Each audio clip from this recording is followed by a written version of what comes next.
যদি 10,000 টাকা ইনকাম করতে পারি, 8,000 টাকা যদি আমার মাসে খরচ হয়, আর কোনো খরচ নাই, খেয়ে দে সুখে আসি, শান্তিতে ঘুমাই, সন্তান সুখে শান্তিতে, আমার কোনো অসুস্থতা নাই, কোনো প্লাস নাই, কোনো গ্যাস্ট্রিক নাই, কোনো আলসার নাই, ডায়াবেটিস নাই, প্রেশার নাই, সমস্যা নাই, ঔষধ লাগে না, এটা আমার জন্য আরও শান্তিময় জীবন। সুবহানাল্লাহ বলেন। তার মানে হলো আমরা আমাদের জীবনে বরকত চাই। কি চাই বলেন? বরকত চাই। বরকতটাই হলো আল্লাহর পক্ষ থেকে পরম সৌভাগ্যের, পরম রহমতের, সবচেয়ে বড় শান্তির এবং সুখের। এজন্য আমরা আল্লাহর কাছে সবসময় দোয়া করবো, আল্লাহুম্মা বারিক লানা ফি হায়াতিনা, আল্লাহ তুমি আমার জীবনের মধ্যে বরকত দিয়ে ভরপুর করে দাও। এভাবে করে আল্লাহর কাছে দোয়া করতে হবে। প্রিয় সুধী, আজকে আমাদের গুরুত্বপূর্ণ আলোচ্য বিষয়টি হলো আমাদের জীবনে বরকত লাভের উপায়। কোন উপায়ে, কোন সিস্টেমে আমরা বরকত অর্জন করতে পারবো, এমন একটি গুরুত্বপূর্ণ টপিকস নিয়ে আজকে আমরা আমাদের আলোচনা শুরু করতে যাচ্ছি।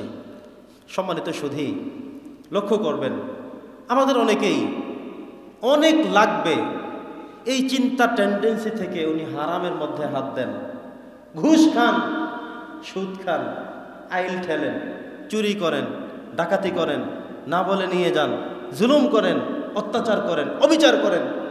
ওনার মাসে লাগে 20,000 টাকা খরচ।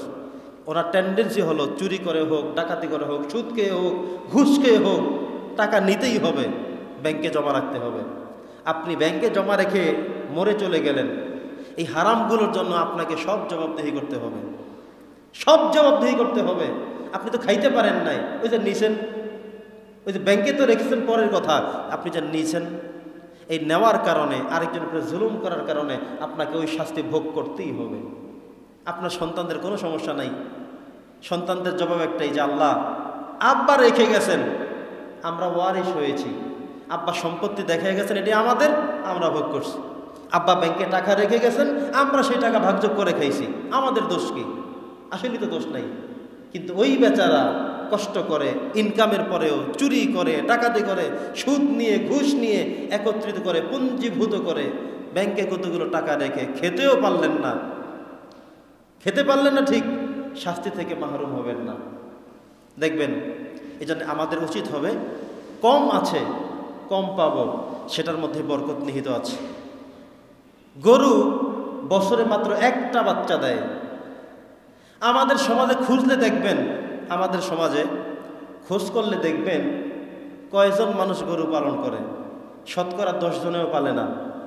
এটা ইনকোয়ারি করে দেখবেন, শতকরা 10 জন মানুষও গরু পালে না। তারপরেও প্রত্যেক দিন আমাদের মানিকা বাজারে 2টা, 3টা, 4টা, 5টা চলছে। আপনাদের বোরহানগঞ্জে, বোরহানউদ্দিনে, পুরো ভোলা জেলায়, সমগ্র বাংলাদেশে, সারা পৃথিবীতে প্রতিনিয়ত হালাল প্রাণী হিসেবে জবাই চলছে। কোরবানির সময়ে এমন মানুষ খুব কমই থাকে যারা গোশত খেতে পারে না। পুরো বাংলাদেশ নয়, সমস্ত মুসলিম কান্ট্রিগুলোতে কোরবানের নামে আল্লাহর বিধান পালন করতে গিয়ে জবাই করে থাকেন। এত জবাই করার পরেও, এত বিক্রি করার পরেও ওই দিন পত্রিকায় দেখলাম আরও যেন কত লক্ষ পশু বিক্রি হয়নি, রয়ে গেছে। বিক্রেতারা নিয়ে আসছে বাজারে, একটা কাউন্ট হয়তো সংখ্যা, দেখা গেল তারা ফেরত নিয়ে গেছে, বিক্রি করতে পারে নাই। টার্গেট ছিল কোরবানে বিক্রি করবে, কিন্তু কাঙ্ক্ষিত দাম না পাওয়ার কারণে আবার নিয়ে গেছে। কত লক্ষ যেন এখনো বিক্রি হয়নি। বছরে মাত্র একবার বাচ্চা দেয়, শুধু একটা দেয়। মাত্র 5-7% লোক গরু পালন করে, তাতেও এত বরকত। আর কুকুর দেখবেন প্রত্যেকটি বাজারে বাজারে, বাড়িতে বাড়িতে, গ্রামে গঞ্জে কুকুরের অভাব নাই। বাচ্চা দেয় 5টা, 7টা, কিন্তু আপনি গণেন তো কয়টা কুকুর আছে? একদম একটা আদম, মানে কুকুর সুমারি গণা দেন, শুরু করেন যে কয়টা কুকুর আছে, দেখবেন নাই। কোথায় গেছে?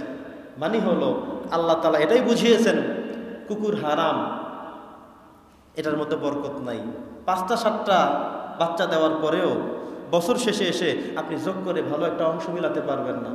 গরু হালাল হওয়ার কারণে, গরু বছরে একবার বাচ্চা দেওয়া সত্ত্বেও দেখা গেল যে সমগ্র পৃথিবীর সব মানুষেরা প্রতিনিয়ত গরু খেয়ে, কোরবানের সময় গরু খেয়েও তারপরে অসংখ্য গণিত গরু এখনো বিক্রি করতে পারেনি, রয়ে গেছে।